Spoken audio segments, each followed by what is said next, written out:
नमो बुद्धाय. बुद्ध धर्म शिकूयात बाबासाहेबांच्या दृष्टिकोनातून या उपक्रमातील आजच्या नवीन सत्रात पुनश्च आपल्या सर्वांचे स्वागत करते. बुद्ध धम्म आणि संघ या त्रिरत्नांच्या प्रभावाने आपण सर्व सजीव सुखी होऊयात ही मंगलकामना करते. मित्रमैत्रिणींनो, आपण बुद्ध आणि त्यांचा धम्म हा ग्रंथ शिकून घेत आहोत, जो की त्रिपिटकाचा सार ग्रंथ म्हणून ओळखला जातो. या ग्रंथाला आपण आचार्य BC वानखेडे सरांकडून शिकून घेत आहोत, काही सोप्या शब्दांमध्ये आणि आपल्याला समजेल अशा भाषेमध्ये. तर आपण खंड क्रमांक 4 मधील भाग क्रमांक 2 मध्ये आहोत आणि अत्यंत गहन अशा विषयावरती आपली चर्चा सुरू आहे आणि ते प्रकरणांचा अभ्यास सुरू आहे आपला, तो म्हणजे पुनर्जन्म. चला तर आजच्या प्रकरणाला आपण सुरुवात करूयात. साहेबांचे स्वागत करूयात आणि आजच्या प्रश्नांची उकल त्यांच्याकडून करून घेऊयात. साहेबांचे स्वागत करूयात. वंदना सर, जय भीम. जय भीम सर, स्वागत आहे आपलं. पुनर्जन्म या एपिसोडमध्ये आपलं स्वागत आहे, कारण आपलं तेच प्रकरण सुरू आहे. सर, आपण पुनर्जन्म काय हे बघून घेत आहोत आणि कुठल्या पद्धतीने, म्हणजे त्याला समजून सांगण्यासाठी बाबासाहेबांनी कुठल्या पद्धतीने आपल्याला प्रकरणाची मांडणी केलेली आहे, विषयाची मांडणी केली आहे हे बघून घेत आहोत आपण. मागील सत्र जे बघितले आपण त्यात आपण बघितलं की गतजन्मी जे केलेले कर्म आहे त्याचा प्रभाव जो आहे तो आपल्या नव्या जन्मावरती वर्तमानात पडतो का, यावरती बुद्धांचा विश्वास होता का. तर याचा पहिला भाग बघितलाय सर आपण मागील सत्रामध्ये. आता हा जो समोरचं प्रकरण बाबासाहेबांनी हे जे समोरचं प्रकरण दिले आहे यामध्ये समापन दिलेलं आहे की तथागतांचा यावरती विश्वास होता का, गतजन्मांच्या कर्माचा प्रभाव भविष्यातील जन्मावर पडतो असा. तर या प्रकरणाला सुद्धा आपण समजून सांगावं. मागील प्रकरण सुद्धा आम्हाला कठीण आहे थोडंसं, पण तुम्ही प्रयत्न करता आम्हाला फार सुंदर पद्धतीने समजून सांगण्यासाठी. तर या प्रकरणाला शिकवा सर अशी विनंती करते. आपण आता गतकर्माचा म्हणजे मागच्या जन्माचा काही परिणाम पुढच्या याच्यात कर्माचा पडतो काय, असं आपलं प्रकरण मागचा एक व्हिडिओ त्याच्यामध्ये काही आपण पाहिलेला आहे. म्हणजे जे नामरूप जे काही कर्म करते त्या नामरूपाचं बदलत परत अनित्याचा सिद्धांत असल्यामुळं परमनंट नाही, आत्मा नाही, हे गोष्ट समजून घ्यायची आहे बरोबर. आणि म्हणून या ठिकाणी जे कर्म आपल्या सोबतीला असतात ते सावलीप्रमाणे आपल्या सोबत असतात, तेही पुढे कर्म राहत असतात. आणि आता प्रश्न आहे की गतकर्माचा भविष्य जीवनावर परिणाम होतो असे बुद्ध मानतो काय. म्हणजे मागच्याच प्रकरणातलं हे पुढचं प्रकरण आहे, भाग 2.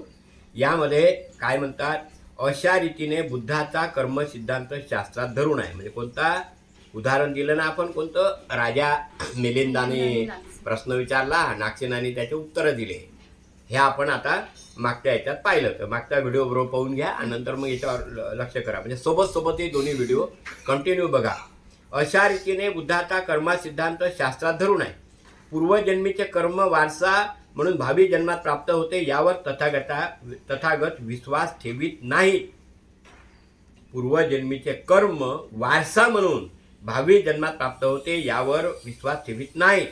जन्म हा माता पितरापासून आहे आणि बालकाला जन्माचा जो वारसा लागतो तो त्याच्या आईबापाकडून असे बुद्ध मानित असल्यामुळे बालक हे स्वतःच वारसा घेऊन येते यावर तथागत कसा विश्वास ठेवणार. वारसा घेऊन येते त्याच्यावर कसा विश्वास करेल. आत्मवादी झाले, मग ते आत्मा आला बा, तो परमनिश्चित झाले.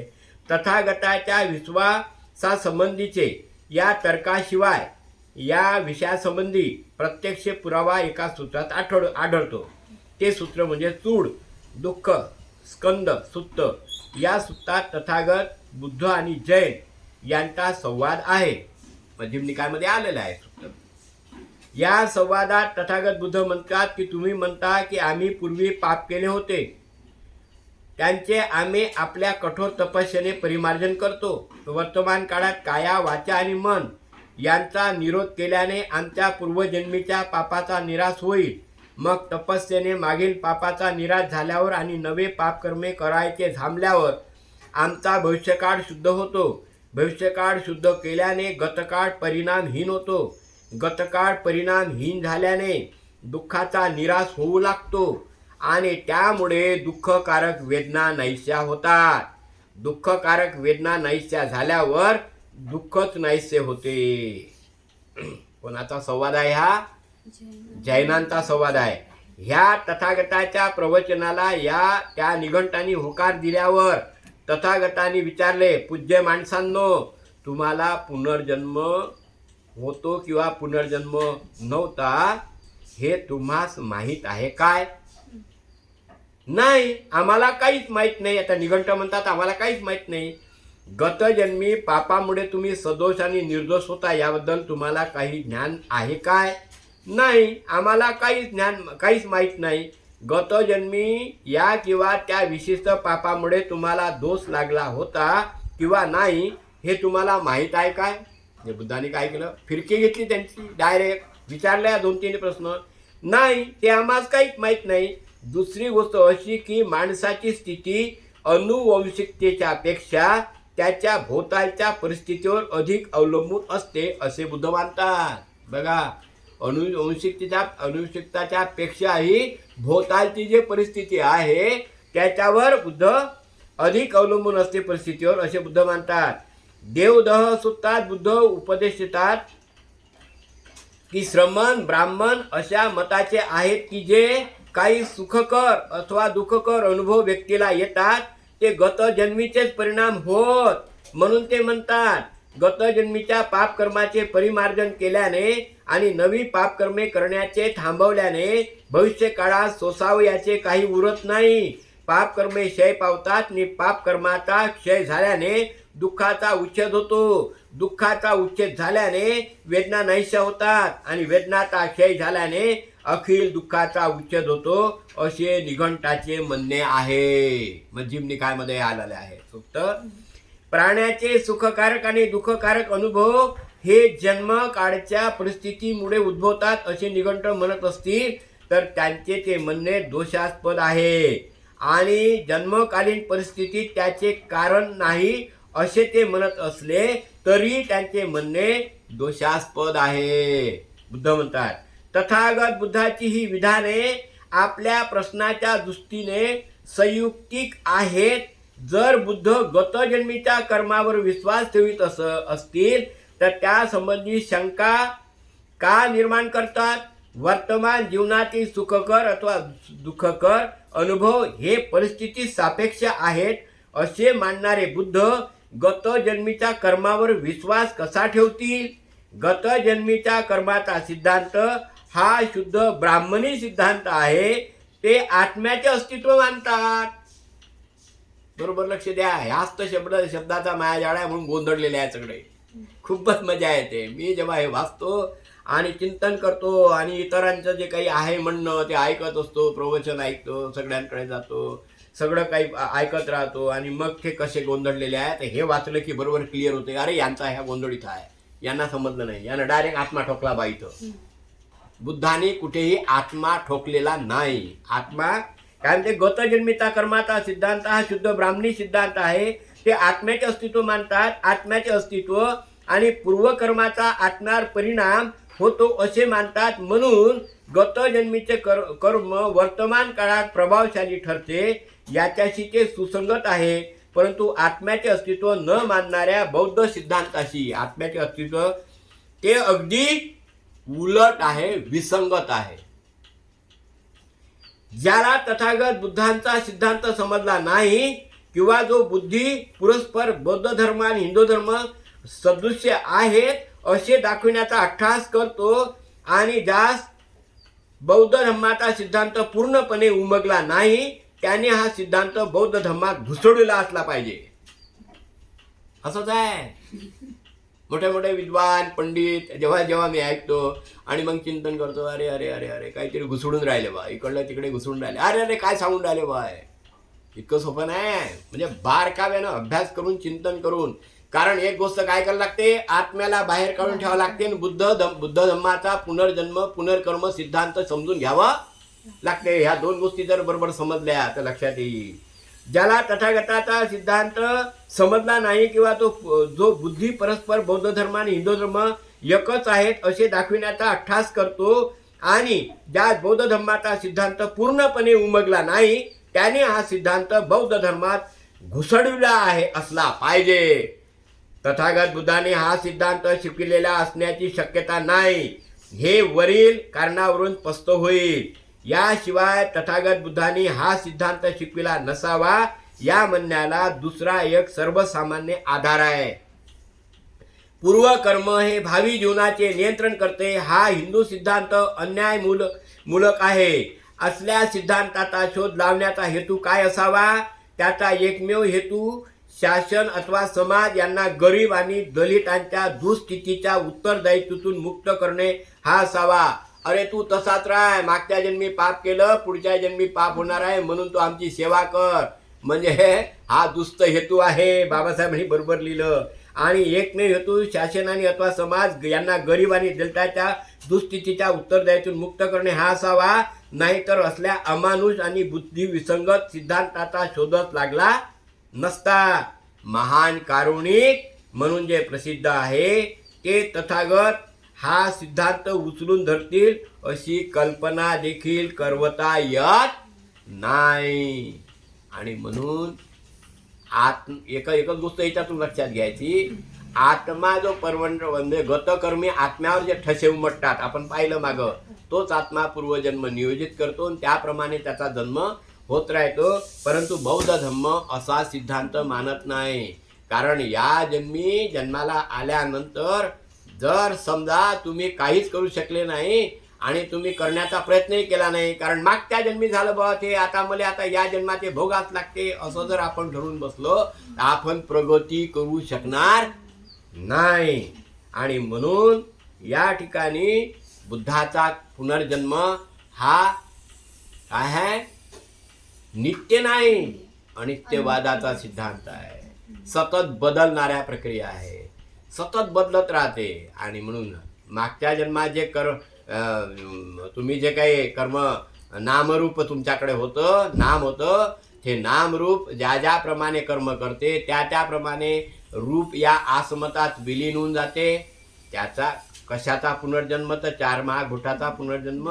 आणि नाम या आसमतात थांबते आणि त्याच्यासोबत जे काही कर्म असतात त्याप्रमाणे त्याच्या कर्मफळानुसार बदलत बदलत बदलत बदलत म्हणजे नदीच्या पात्रात जर तुम्ही उभे राहिले, जे पाणी तुमच्या शरीराला शेदून गेलं ते काही तुम्हाला परत भेटत नाही. तसाच हा सतत प्रवाह आहे.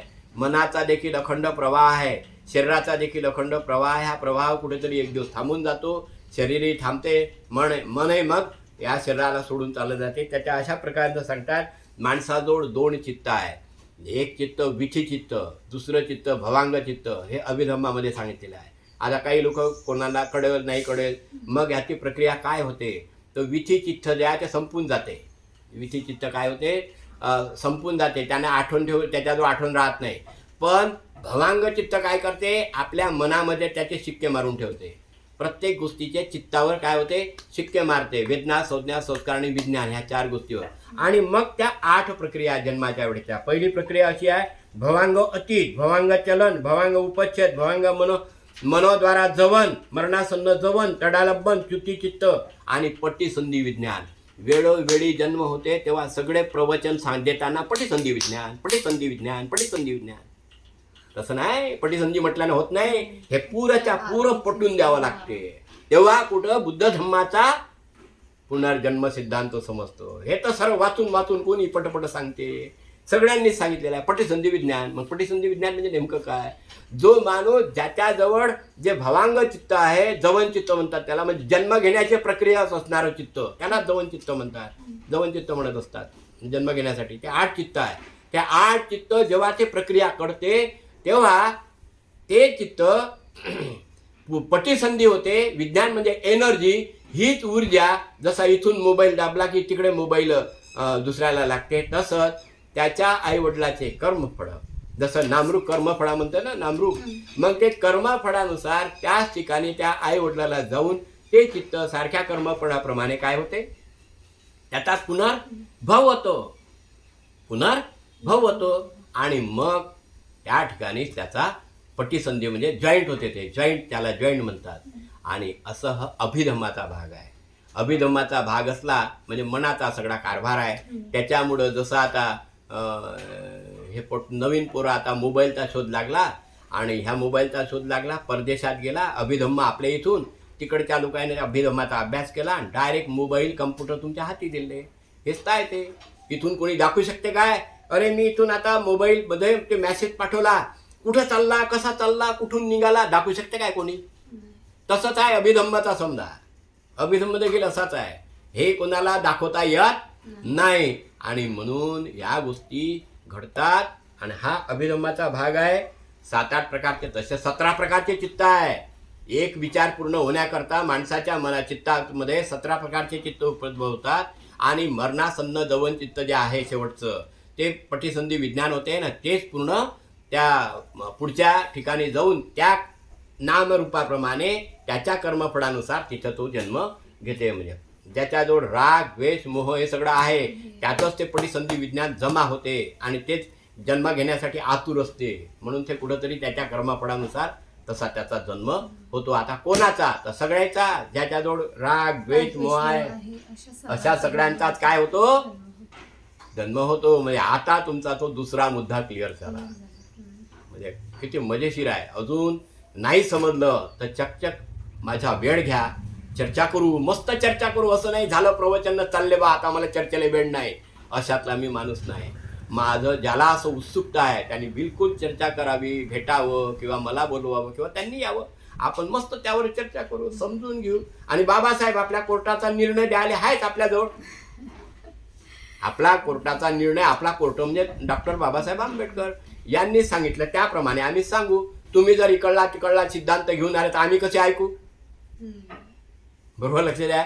म्हणजे MA, PhD, DSc, LLD, DLED, बाराटला एवढे आमचे गुरु शिकलेले आहेत. आमचे धम्मगुरू बाबासाहेब आंबेडकर आहे, दुसरे नाही आहे. हेच आमचे धम्मगुरू आहे. यांनीच आम्हाला हे सगळं दिलेलं आहे.